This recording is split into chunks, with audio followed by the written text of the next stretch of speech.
मैतिरला त के यत्रो वर्ष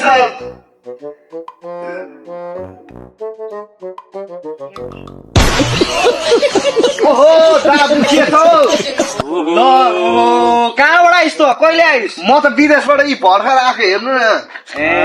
विदेशबाट आएको यो त धेरै परिवर्तन भएछ त केटा ठ्याक्कै तपाईहरुलाई दाइहरुलाई खोज सम्झेर यत्रो सानो थियो ए हजुर आइयो त ल केटा आएर बस्यो त अनि के छ गाउँको नयाँ नौलो खबरहरू हेर्नु केटा अब त खेतीपाती हो यस्तै छ जिन्दगानी ए पहिले पनि खेतीपाती नै गर्नुहुन्थ्यो होइन त पहिला पनि खेतीपाती नै हो अहिले पनि खेतीपाती नै हो छोरा भर्खर हुर्किँदैछ आफूको त परिवर्तन हुन धेरै गाह्रो छ केटा बरु यहाँ भन् अनि के छ अनि यता हाम्रो दाइको के हुनु र भाइ तँ पो बेलैमा गइहालिस् अब आफूलाई पनि बाउले जा जा भन्थे तँ अब के जानु त्यति सानो देश उही भनेर धाक लाएर बस्यो इ अहिले बरु दाजुले यसो कृषि गर्नु हुँदैछ आफू त गाउँमा गुडुलन र केही काम छैन यतिकै बस्यो गफ पदायो है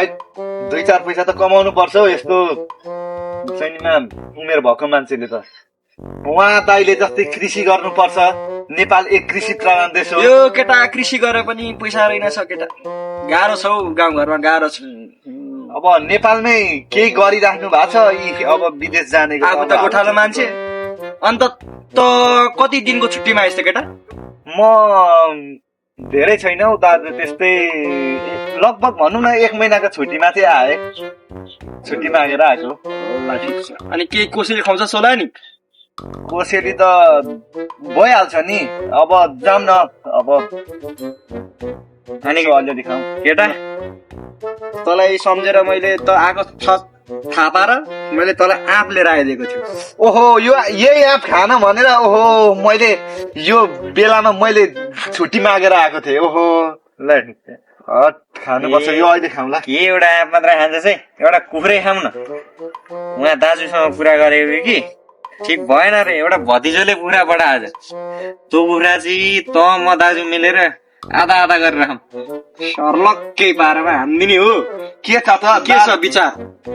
दाजुसँग कति वर्षपछि भेट भएको खाऊ न त एउटा त झ्याप्पै जान्छ नि दाजुभाइ बसेपछि के गर्नु केटा म त पैसा नभएर ए दाइ होइन के गरिरहनु भएको यत्रो दिनपछि आएको विदेशबाट आएको भाइ छ के त नि अब भाइ सधैँछ नि भाइले तिर्छ के दुःख मन गरिराखे बेला यस्तो कुरामा कि कस्तो त केटो के छ त मै तिरौला नि त के यत्रो वर्ष गरेर आएको दाजुहरूलाई खुवाउँदिन त यत्रो वर्ष चाहिँ नि यसो पारामा उति पर लोकल रक्सी पनि पाउँछ लोकल रक्सी पनि खुवाए मलाई आज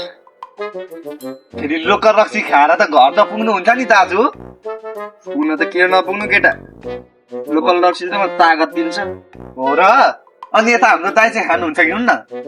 म त खाँदिनँ बाबु केही पनि त्यस्तो खाँदिनँ तेरो गोजीमा बिडी छ केटा अब कमाउने मान्छेको अब हेर्नुपर्छ गोजीमा बिडी भन्दा पैसा पो निक्लेछ ल पैसा पो निक्लेछ ल कति हो यी ए त कमाउने मान्छे कति भन्नु 40 रुपियाँ रहेछ ल्याउ दाजु अचेल जमानामा यो 40 रुपियाँमा के आउँछ हौ केटा राम हजारको निकाल्नु पर्दैन गड्डी विदेशबाट आएको भनेपछि अब 1000को त अलिक बोक्न सकिएन अनि त्यही भएर नि दाजु पनि लौ त केटा ठिक छ मलाई एक पाउ पुगिहाल्छ केटा यस्तै ए दाजु तिमी पनि धेरै रक्सी खाने होइन के भतिजोको स्कुलको फीहरू कहाँबाट ल्याउँथ्यो जहिले पनि खाएको छ हिँडेको छ भइल्या छ त्यही भएर पनि भाउजू नफिर्के कि हुन् हजुर यस्तै पानीले गर्दाखेरि भाउजू नफर्केको अब के गर्नु त जहिले टिल्ला खाएछु यसो हो केटा मलाई धेरै टेन्सन छ त्यो भएर खाएपछि त टेन्सन हल भइहाल्छ नि त्यहाँनिर दुवैजना फेरि टिल्ल भएर धेरै के छ त आज व्यवस्था छ कि व्यवस्था त गरिहाल्नु पर्छ नि के छ गरौँ न त व्यवस्था के गर्नु भन्नु त्यही भतिजीलाई पठाएको एउटा कुखुरा छ ल त्यही व्यवस्था गरिदिउँ न त आज बेलुकातिर अब त्यस्तै हो